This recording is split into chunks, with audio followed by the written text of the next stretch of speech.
किया कि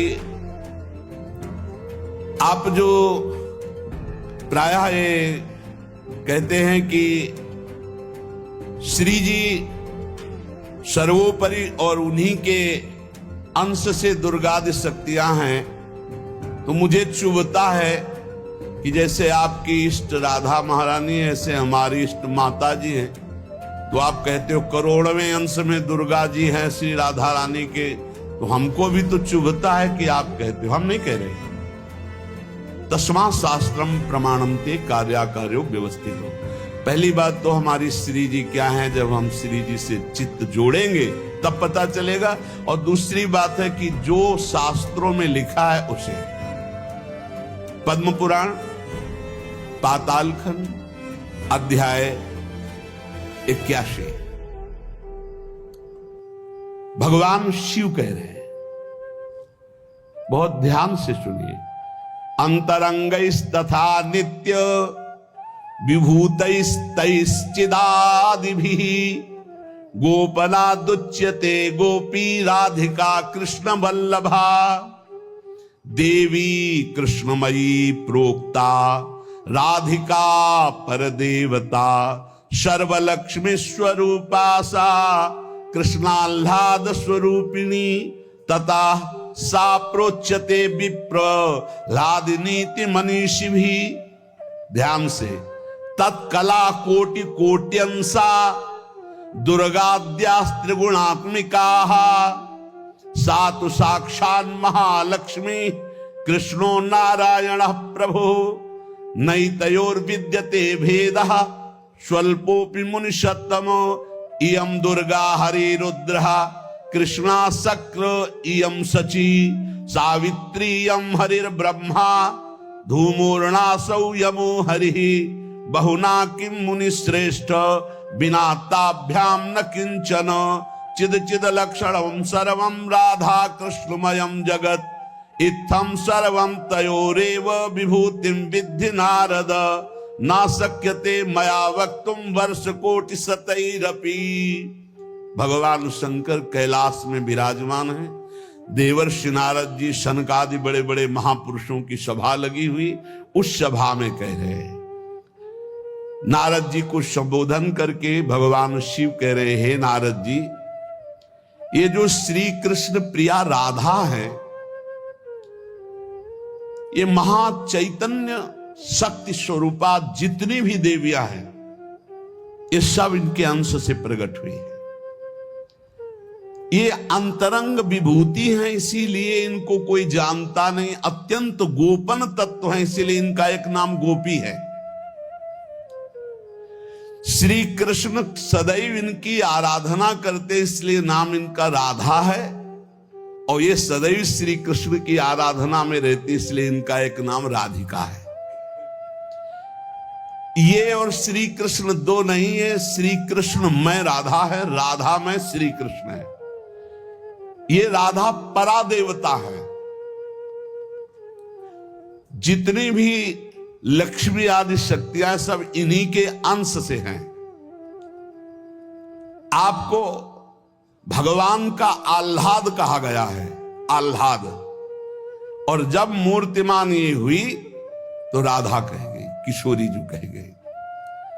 और तत्कला कोटि कोट्यंसा, भगवान शिव बोल रहे हैं, तत्कला कोटि कोट्यंसा दुर्गाद्यस त्रिगुणात्मिका। दुर्गा आदि जितनी त्रिगुणात्मिका दैवी शक्तियां हैं, ये इनके कला से करोड़वें अंश में प्रकट है। यही प्रकट है, पर करोड़वें अंश में प्रकट है। हम नहीं कह रहे, ये भगवान शिव कह रहे हैं। जो राधा कृपा कटाक्ष पढ़ते हैं, वो पढ़ के देखे, आखिरी भगवान शिव कह रहे हैं, क्रियेश्वरी मखेश्वरी स्वधेश्वरी त्रिवेद भारतीश्वरी प्रमाण शासनेश्वरी। हमारे यहां सुधा निधि में महाप्रभु हरिवंश चंद्र जी कह रहे हैं, प्रेमणा सन्मधुरोज्वल हृदय संगार लीला कला वैचित्री परमावधिर भगवता पूज्य विकापी सता ईशानी च सची महासुख तनु शक्ति स्वतंत्रा परा श्री वृंदावन नाथ पट्ट महिषी राधयु सेव्यामम। बोले तत्कला कोटि कोट्यंसा, कला उन्हीं की कला, राधा की ही कला, श्री किशोरी जी के ही अंश से करोड़ों एक करोड़वें अंश में सब शक्तियों का प्रादुर्भाव हुआ। श्री राधा अपने अंश से महालक्ष्मी रूप धारण करती हैं, तो भगवान श्री कृष्ण नारायण रूप धारण करते हैं। मुनि श्रेष्ठ, थोड़ा भी भेद नहीं है। ये श्री राधा दुर्गा रूप धारण करती है, तो श्री कृष्ण शिव रूप धारण करते हैं, रुद्र। जब श्री कृष्ण के अंश से इंद्र, तो श्री राधा किशोरी के अंश से सची इंद्राणी। जब श्री कृष्ण के अंश से ब्रह्मा, तो राधा किशोरी के अंश से सावित्री देवी। जब श्री कृष्ण के अंश से यमराज, तो उनकी पत्नी धूमोरणा के रूप में श्री राधा किशोरी। अधिक क्या कहूं, इन दोनों के सिवा किसी की सत्ता ही नहीं। यही सब चिद चिद लक्षणम सर्वम राधा कृष्णमयम जगत, चेतन अचेतन सारा संसार श्री राधा कृष्ण का स्वरूप है। नारद जी, मैं इन विभूतियों का क्या वर्णन करूं? अगर 100 करोड़ वर्ष तक राधा की महिमा वर्णन करूं तो भी नहीं कर सकता। भगवान शिव, कुछ ऐसे भावुक जन हैं कि वो कहते हैं कि आप भगवान शंकर को श्री कृष्ण से छोटा कहते हैं, वो हमारे आराध्य देव, हमको चुभता है। देखो, जब तत्व की चर्चा होगी तो एक है, और जब लीला की चर्चा होगी तो वही एक विविध लीलाएं करता है, वही एक विविध लीलाएं करता है। रास में भगवान शंकर आए, अगर थोड़ा भी शास्त्र को पढ़े हो तो पढ़ के देख लेना। गोपी रूप धारण किया, रास में प्रवेश पाया, श्री कृष्ण चरण वंदना, किशोरी जी की चरण वंदना, और फिर गोपी रूप धारण करके रास में प्रवेश। अच्छा, कोई भी ये कैसे नकार सकता है कि भगवान शंकर की जटाओं में गंगा जी हैं, और वो गंगा जी क्या है, क्या आप नहीं जानते हो? गंगा तरंग रमणीय जो जटा कलापम गौरी विभूषित वाम भागम, भगवान शिव के लिए आता है। तो जो जटा कटा संभ्रमम भ्रमण नीलम पर निर्झरी जो विराजमान है गंगा जी, वो कौन है? गांगम वारि मनोहारि मुरारी चरण अच्युतम त्रिपुरारि शिरश्चारि पापापहारि पुनात्मा। देखो भाई, तत्व एक है, पर लीला में जब प्रारंभ होगा तो लीला में छुटाई बड़ाई हंसी मजाक, वो उनकी आराधना, वो उनकी आराधना। तत्व एक है। अभी आप यहां सुन रहे हो कि जब श्री कृष्ण शिव रूप धारण करते हैं तो राधा किशोरी दुर्गा रूप धारण करती है। यही है, कोई और थोड़ी है। पर जब लीला की बात आती है तो वही भगवान शंकर गोपी रूप, आज भी भगवान गोपेश्वर का श्रृंगार होता है गोपी रूप में। शाम टाइम जल नहीं चढ़ता, नथुनी बाला और सब चुनरी धारण करके भगवान शिव गोपीश्वर के रूप में विराजते हैं। भगवान शंकर गंगा जी को नेत्रों से भी रोक सकते थे, लेकिन जटाओं में धारण किया कि श्री कृष्ण का चरणामृत है, वामन भगवान का चरणामृत है, वामन के रूप में श्री कृष्ण ही है। प्राणाधिक प्रियतमा सर्वाभ्याः सुंदरी परा, सर्वयुक्ता च सौभाग्य भागनी गौरवान्विता। हमारी जो श्री किशोरी जो हैं, एक यहां बात ध्यान रखनी है कि एक प्रश्न और आता है सभा में, जब चर्चा होती है तो उसको सुनकर के लोगों के अंदर प्रश्न आता है कि शिव पुराण में लिखा है कि भगवान शंकर सर्वश्रेष्ठ है, देवी पुराण में लिखा है कि इन्हीं से सबकी उत्पत्ति है। आप गणेश महिमा को देखो तो यम ब्रह्म त्वम ब्रह्म, सब कुछ जिस पुराण को देखो उसी से सृष्टि हुई है। इसका मतलब क्या है? गलत है क्या? जब तुम शिव पुराण पढ़ोगे तो शिव तत्व से ही सबकी उत्पत्ति है, सब कुछ शिव तत्व है। पढ़े हैं, जैसे आप कहा भगवान शंकर ने चिद चिद लक्षणम सर्वम राधा कृष्णमयम जगत, ऐसे कहा गया है हे भगवती हे भगवान, आपसे ही सृष्टि प्रकट है शिव पुराण में, क्योंकि जितनी माताएं हो सब भगवती है। और जितने पुरुष हैं वो सब हे भगवान शिव आपका ही स्वरूप है। चराचर जगत शिव और पार्वतीमय है। भगवान का ऐसा लिंग प्रकट हुआ शिव जी का कि 100 कल्प तक ब्रह्मा जी उतरते चढ़ते रहे, पार न पाया। फिर भगवान विष्णु उसमें पढ़ना शिव पुराण में, तो पढ़ करके बात कर रहे, आर पार नहीं पाया। भगवान शिव से ही नारायण का प्रादुर्भाव होता है, भगवान का प्रादुर्भाव होता है, भगवान शिव से ही ब्रह्मा का प्रादुर्भाव होता है। जब देवी भागवत पढ़ो तो सब कुछ देवी जी से प्रकट हुआ। तो क्या झूठा है क्या? पुराण कोई झूठे हैं क्या? तो अगर उनसे प्रकट हुआ तो इनसे कैसे? भागवत पढ़ करके देखो तो श्री हरि से, नाभि कमल से ब्रह्मा, ब्रह्मा की भ्रकुट से शंकर, रुद्र का अवतार। उधर पढ़ करके देखो तो उन भगवान शिव से ब्रह्मा और श्री हरि प्रकट होते हैं। देवी भागवत पढ़ करके देखो तो देवी शक्ति। ये है क्या? तत्व। तत्व एक है, वही परमात्मा है। वही जब शिव पुराण पढ़ोगे तो सब कुछ शिव की, जब भागवत पुराण पढ़ोगे तो सब कुछ श्री हरि का, और जब देवी भागवत पढ़ोगे तो सब कुछ वही। देवी प्रपन्नार्थ हरे प्रसीद प्रसीद मातर जगतो खिलस्य प्रसीद विश्वेश्वरी पाहे विश्वम त्वमीश्वरी देवी चराचरस्य। हे देवी तुम ही चराचर में व्याप्त हो, तुम ईश्वरी हो, तुम सर्वशक्तिमान हो, तुमसे बढ़कर कोई नहीं। क्या समझते हो? जो जहां है वही परम तत्व है और वो वही सब कुछ है। इधर से हम देखेंगे तो कृष्णाकार, उधर से देखोगे तो शिवाकार, उधर से देखोगे तो दुर्गा में, उधर से देखोगे काली में। जो बोलो वही परम तत्व है। पर जब हम लीला का गायन करते हैं तो लीला में विभाग हो जाता है। वही एक परमात्मा, वेद कहता है एकोहम बहुश्यामा, मैं एक बहुत रूपों में हो जाऊं। अब वही परमात्मा शासक बन गया, वही शासित हो गया, वही धर्मात्मा बन गया।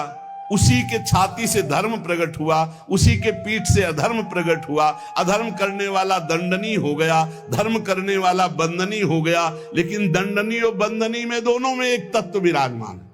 तत्व में अंतर नहीं। ये जो समझते नहीं ना, लीला को समझते नहीं है और तत्व को समझते नहीं, तो ये झगड़ा करने लगते हैं कि शिव को छोटा कैसे कह दिया।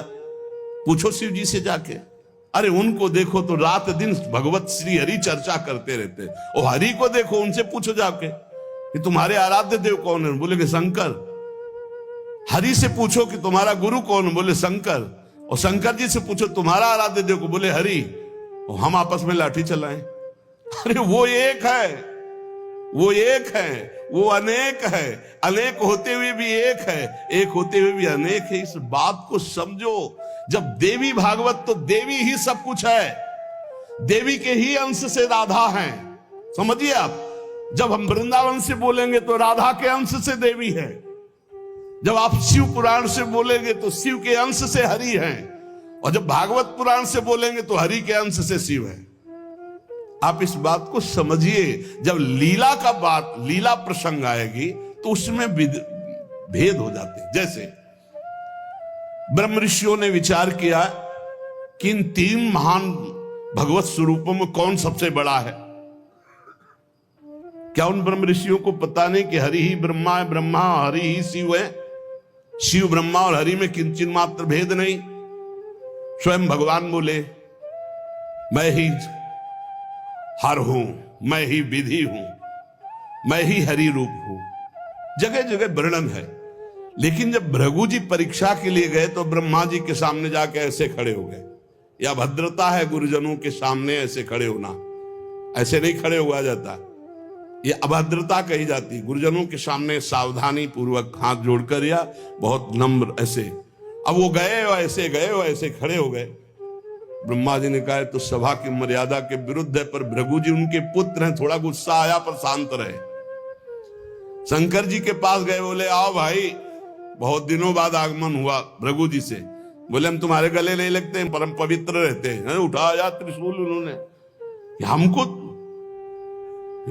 भृगु जी शांत होकर के वहां और भगवान हरि के पास गए, सैया में पड़े हुए थे, सीधे लात मारी जाके, सीधे छाती पे लात। भगवान उठे और कहा मुझे पता नहीं था आप आ रहे हो, नहीं आपकी अगवानी करता, और चरण दाबने लगे। बोले आपके चरण बहुत कोमल है, मेरी छाती बहुत कठोर, कहीं चोट तो नहीं लग गई। और आज के बाद जब जब अवतार भी लेंगे तब तक आपका भृगु चरण चिन्ह ये हमारे छाती पे बना रहेगा, ये हमारा बड़ा सौभाग्य। आंसू आ गए भृगु जी के। अब आप क्या कहेंगे? कोई छोटा बड़ा नहीं, जब लीला होती है और एक ही तत्व है तो रंगमंच पर वही सब रूप धारण किए, जगन नाटक वही भवा, इस बात को सब। पर जब हम किशोरी जी की बात कहेंगे तो किशोरी जी के अंश से सब शक्तियां हैं, और जब आप दुर्गा की बात करें तो आपको वहां से दिखाई देगा किशोरी जी दुर्गा जी के अंश है, क्योंकि इधर से अंश वो, उधर से अंश वो उनकी अंशी, वो उनकी अंशी, कोई अंतर नहीं। इधर से हम बोलेंगे श्री कृष्ण के अंश से शिव, और जब शिव पुराण में पढ़ोगे तो शिव जी के अंश से श्री कृष्ण। अब इसमें संशय थोड़ी, क्योंकि वही एक तत्व है, विविध प्रकार से लीला कर रहा है। इसलिए भ्रम का तो ध्यान छोड़ दो, भ्रम छोड़ दो। जब जब जैसा अवसर आया वही रूप धारण किए तत्व विराज। पर जब लीला की चर्चा होगी तो माधुर्य रस में ऐश्वर्य का प्रवेश नहीं, भगवान के ऐश्वर्य का प्रवेश नहीं, तो और ऐश्वर्य शक्तियों की तो बात जाने दो। कभी आपको कोई भी शास्त्र मिला हो कि ब्रज में सुदर्शन चक्र का प्रयोग भगवान ने किया या प्रवेश हुआ, तो हमें बताना। कभी दिव्य वैभव का प्रयोग, क्योंकि ये माधुर्य का क्षेत्र है, ये जो ब्रज है ये वात्सल्य माधुर्य। कभी सुदर्शन चक्र से ब्रज में किसी को मारा हो, मुझे तो याद नहीं है। आप लोगों को कोई याद आवे तो हमको भी बता देना, क्योंकि अभी तक तो नहीं पढ़ा है हम। आगे अगर किसी को लगे, दूध पीते हुए पूतना को मारा, प्रवेश करके अघासुर को मारा, फाड़ के बकासुर को फेंक दिया, और उसका पैर पकड़ के धेनुकासुर को मारा। बस यही थप्पड़ घूसा इसी से पहुंचा दिया है। ना तो कौमोदकी गदा आई है, ना प्रभु की तलवार आई है, ना यहां सुदर्शन चक्र आया है, ना यहां दारुक सारथी रथ लेके आया है। ये ऐश्वर्य नहीं, ये प्रेम देश है, ऐश्वर्य का प्रवेश नहीं है यहां। और जहां कहीं ऐश्वर्य का कुछ दिग्दर्शन कराना चाहा तो वहां वात्सल्य ने डांट लगा दी है। जैसे मुख में जब मिट्टी खाई हो ऐश्वर्य दिखाना शुरू किया तो वात्सल्य ने डांटा है, यहां नहीं। तो तुरंत मैया को लगा है मेरी आंखों का दोष कोई है, ये तो मेरा लाला है, ऐश्वर्य का। अब जब निकुंज की बात आती है तो इसमें तो बिल्कुल ऐश्वर्य का प्रवेश नहीं है। ब्रज में तो आप थोड़ा ऐश्वर्य की झलक दिखा दिए, अंतर ध्यान हो गए, लेकिन निकुंज में कहीं नहीं कि अंतर ध्यान की लीला एक बार भी हुई हो। निकुंज में बताना पूरे वाणियों को पढ़ करके। अब जो निकुंज रस है इसमें कहीं वर्णन नहीं है कि अष्टभुजा का प्रवेश है या षोडश भुजा का। हमारी ही श्री जी सब अंशों से है, लेकिन ऐश्वर्य रूप नहीं, ये महामाधुर्य रूप है। इसी महामाधुर्य की महिमा की हम उपासना करते तो हमारे लिए हमारा उपास्य देव सर्वश्रेष्ठ है। और जब उपास्य देव की सर्वश्रेष्ठता की लीला में देखते हैं तब ये वर्णन आता है कि अनंत शक्तियां, देखो भगवान शिव ने स्वयं वर्णन किया कि ये जो अनंत शक्तियां तत्कला कोटि कोट्यंसा दुर्गाद्यस्त्र गुणात्मिका। अब देखिए वही प्रभु है शक्ति, वही है शक्तिमान, किंचन मात्र अंतर नहीं। लेकिन प्रभु आदेश करते हैं कि मैं अब अवतार लेने जा रहा हूं, भागवत में पढ़ के देख लेना।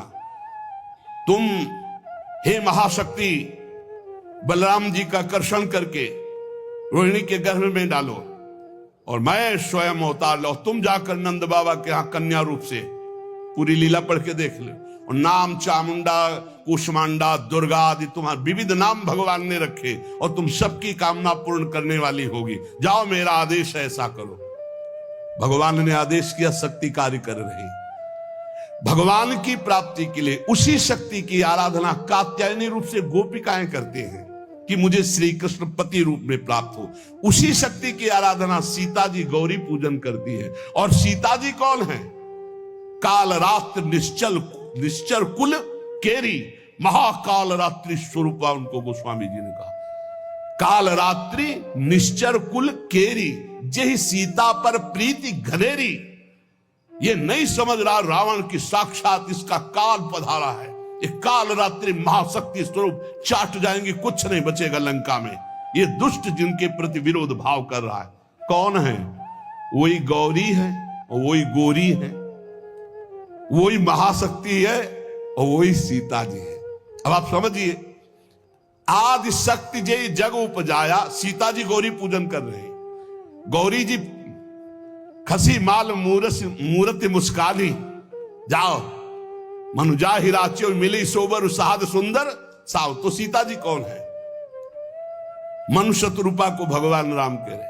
आदि शक्ति जेहि जग उपजाया, सो अवतरी मोरिया माया। अरे कोई भेद नहीं, कहीं भेद नहीं, पर जब लीला की बात करेंगे तब लीला में भेद दिखाई दे रहा है कि सीता जी गौरी जी का पूजन कर रहे हैं, उनसे वरदान प्राप्त कर रहे हैं।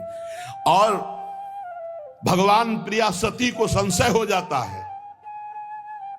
लीला भेद देखो कि ये राम जी कैसे सच्चिदानंद में, जब हे खग हे मृग हे मधुकर श्रेणी, पूरा प्रसंग पढ़ करके देखो आप।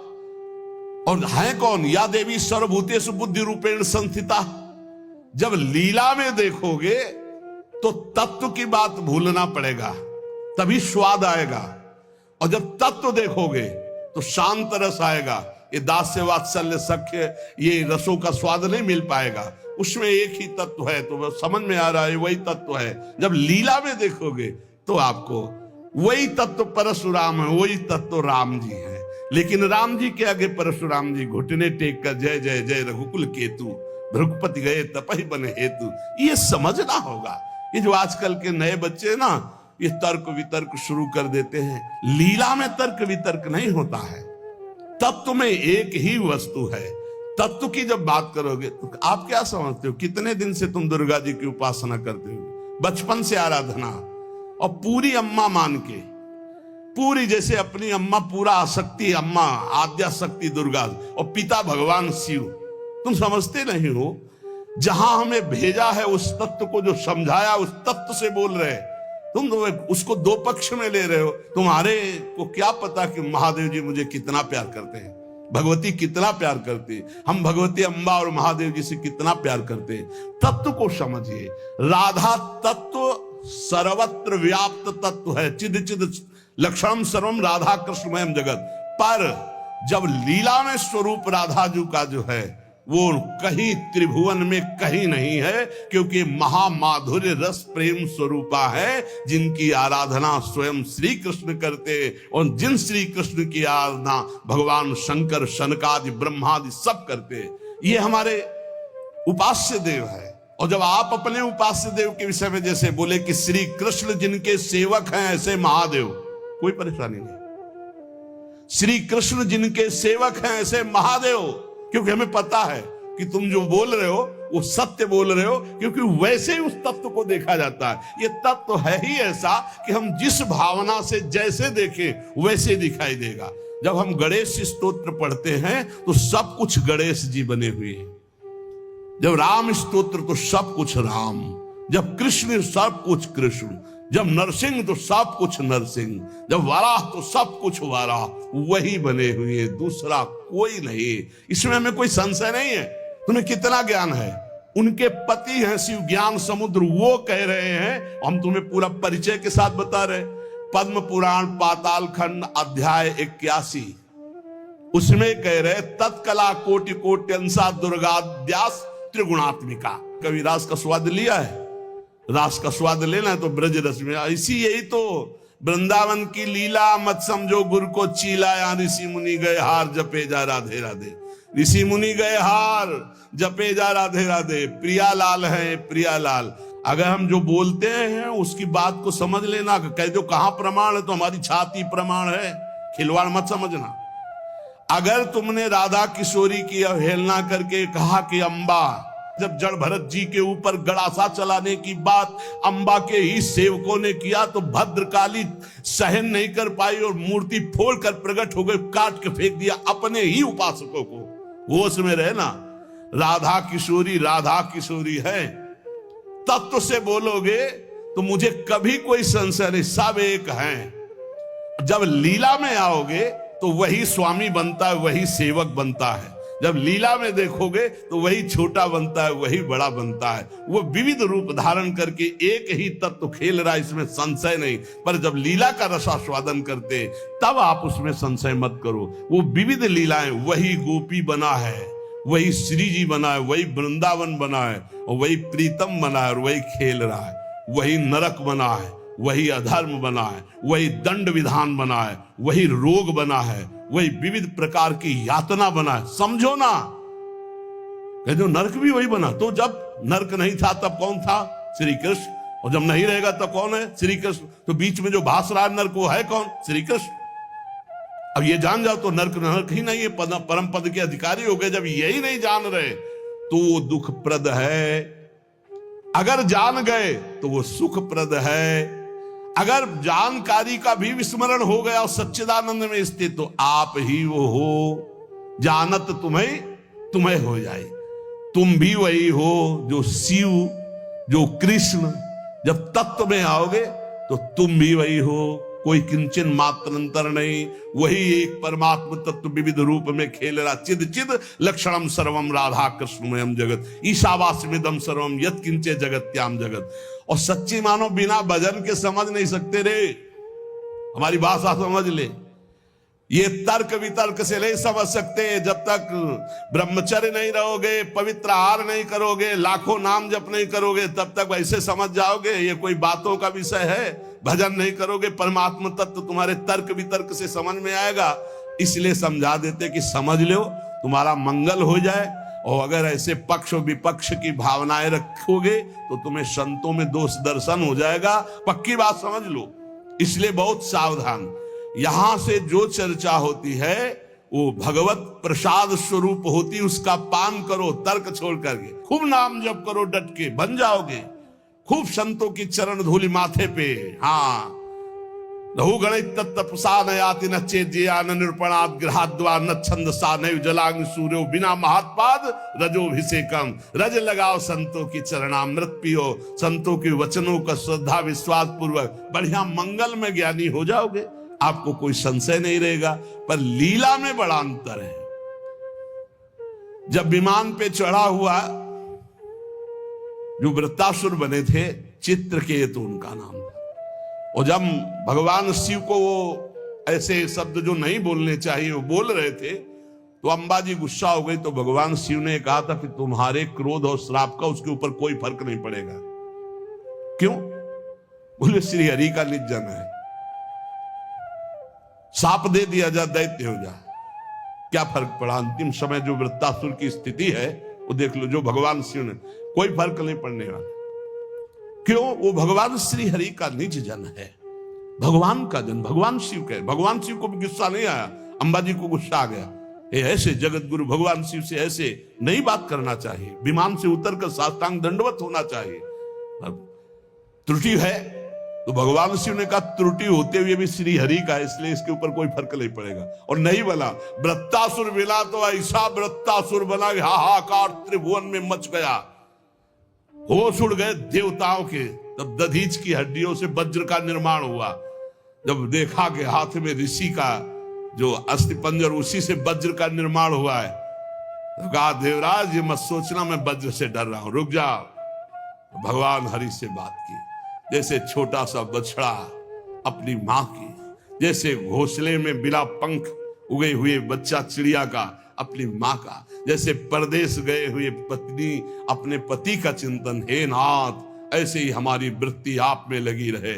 और आज चलाओ, ये अमोघ है, चिंता मत करो, ये अमोघ है, मेरे ऊपर चलाओगे विध्वंस हो जाऊंगा। क्योंकि मैं जानता हूं ये क्या स्थिति वृत्तासुर की। अंतिम समय एकदम भगवदाकार वृत्ति जो बड़े बड़े ब्रह्म ऋषियों की होती है, वही महाभागवत वृत्तासुर की। इसलिए हरि सर्वत्र सब रूपों में व्याप्त है, इसमें कोई संशय नहीं। मत्ता परतरम नान्यत किंचिदस्ति धनंजय। पर पुराणों में जो है, जहां जिस पुराण की चर्चा वही सर्वोपरि है। अगर देवी भागवत तो सर्वोपरि, उसी से सबका प्रादुर्भाव। शिव पुराण तो सर्वोपरि, उसी से सबका प्रादुर्भाव। गणेश तो उसी से सबका प्रादुर्भाव। आदि गणेश जिसकी पूजा ब्याह में माता पार्वती और भगवान शंकर भी करते हैं। जिधर देखो उधर वही परम तत्व है, इसलिए कोई छोटा नहीं। पर जब लीला में आएगा तो एक स्वामी बनेगा, एक सेवक बनेगा, विविध प्रकार की लीलाएं होंगी। लीला में प्रश्न नहीं, तत्व में अगर प्रश्न उठाओ तो एक ही तत्व है, उसमें कोई अंतर नहीं। पर जब लीला होती है, जैसे अब शिष्य की लीला, गुरु की लीला, अपराधी की लीला, जीवन मुक्त की लीला, लेकिन तत्व एक ही है, तत्व में अंतर नहीं है। अब तत्व का भाव अंदर जब जागृत हो जाएगा तो जानत तुम्हें हो जाए, वो वही बन जाएगा, उसमें कोई अंतर नहीं। पर लीला में अंतर जीवन भर बना रहेगा। तत्वबोध होने के बाद ऐसा थोड़ी कि गुरु के समान जाकर आसन में बैठ जाए। चाहे जितना बड़ा तत्व ज्ञानी हो, जब गुरु बैठे होंगे तो सर झुका के उनके चरणों में बैठेगा। तत्वबोध हो चुका, जानत तुम्हें हो जाए, वो भगवान स्वरूप हो चुका है, लेकिन गुरु है इसलिए नीचे बैठेगा। इसलिए कभी कोई भगवत चरित्रों पर संशय ना करे। कोई छोटा बड़ा नहीं है, पर जब खेल खेलने में उतरते हैं तो वही तत्व छोटा बनता है, वही बड़ा बनता है, वही स्वामी बनता है, वही सेवक बनता है। विविध प्रकार से वो जगन नाटक वैभवा, अपने जगत में नाटक का स्वरूप करके वो वैभव प्रकाशित कर रहा है। ये खेल जान जाओ, या रहस्य रघुनाथ कर बेग न जाने कोई, जो जाने रघुपति कृपा तो सपने मोह न होए। ये जो अज्ञान की बातें करते हैं, इनके अंदर भजन नहीं, इसलिए जान नहीं पाते। प्रवचन धंधा नहीं, प्रवचन है ये, जो तुम्हारे हर दुर्गुण दुराचार का नाश करके तुम्हें सत्मार्ग में स्थापित कर देगा। ये वो नहीं है, ये कोई धंधा नहीं, ये केवल भगवत प्राप्ति के लिए। और यहां जितनी चर्चा होती है वो सब उसी एक तत्व की होती है, और उसी एक तत्व में कोई स्वामी है, कोई सेवक है, कोई महान है, कोई छोटा है, बस तत्व में अंतर नहीं। आपने लाखों बार सत्संग में सुना होगा कि तत्व एक ही है, इसमें कभी संशय नहीं है। हाँ, जब उसकी लीला चलती तो लीला में भेद है, और लीला रसास्वादन में भेद है, और रस की भाव गरिमा में भेद है। जैसे कोई सखा है तो कोई दास है, कोई गोपी है तो कोई सहचरी है, और अलग अलग भावों से उसी परमात्मा तत्व का रसास्वादन हो रहा है। अंतर की, इसलिए सब संशय छोड़कर एकमात्र भगवद आश्रित जहां तुम जो हो। गणेश उपासक के लिए सर्वोपरि गणेश, सब उनके नीचे। देवी उपासक के लिए सर्वोपरि देवी, सब उनके नीचे। शंकर उपासक के लिए शंकर जी सर्वश्रेष्ठ, उनके सामने। कृष्ण उपासक के लिए कृष्ण सर्वश्रेष्ठ, राम उपासक के लिए राम। हमें कोई संशय नहीं, क्योंकि वही तत्व बैठा हुआ है। पर जब लीला में देखो तो हनुमान जी बन के शंकर जी ही चरण पकड़े राम जी के, और राम जी सेवक बन करके रामेश्वर की स्थापना करते। लीला में तुम कहां काट सकते हो? लीला में तर्क वितर्क नहीं, एक ही तत्व है, उसमें कोई अंतर नहीं। इसलिए बहुत सावधानी पूर्वक संतों के वचनों को सुना जाए और अपने चित्त में धारण करके भगवदानंद की प्राप्ति की जाए, जिसके लिए हमको अवसर मिला है। कहीं हम इधर उधर दोष दर्शन करके अपने परमार्थ से भ्रष्ट ना हो जाए, इसे ध्यान से सुन लो। जो जिनकी उपासना कर रहा है उसके लिए वो सर्वोपरि है। सर्वोपरि इसलिए कि वही सर्वोपरि तत्व है, दूसरा कोई नहीं है। पर जो जहां उपासना कर रहा है उसके लिए गर्व होना चाहिए कि हमारे उपास्य देव सर्वोपरि हैं। तर्क की जरूरत नहीं, मान्यता की जरूरत है। आप सर्वोपरि मानेंगे तभी तो आपका मन आराध्य देव में पूर्ण समर्पित होगा, और जब आप अनुभव करेंगे तो सब रूपों में मेरा ही आराध्य देव है, ऐसा आपको अनुभव होगा। और यही अनुभव होना परम सत्य अनुभव होना है। इसलिए खूब नाम जप करो, अच्छे आचरण करो, तर्क वितर्क मत करो। लीला अलग क्षेत्र है, तत्व ज्ञान अलग क्षेत्र है। तत्व का बोध होना और लीला में प्रवेश होना, दोनों में बहुत अंतर है। जब लीला की बात आएगी तो तत्व अंतर ध्यान हो जाता है, नहीं तो कैसे ध्यान है? मेरे प्रभु, इस समय मेरे प्रभु को शयन कराना है, मेरे प्रभु को भोग लगाना है, इस समय मेरे प्रभु को मंगलारती, इस समय मेरे प्रभु को जल पिलाना है, इस समय मेरे प्रभु को इत्र लगाना है। ये हम तत्व से थोड़ी देख रहे, हम भाव से देख रहे हैं।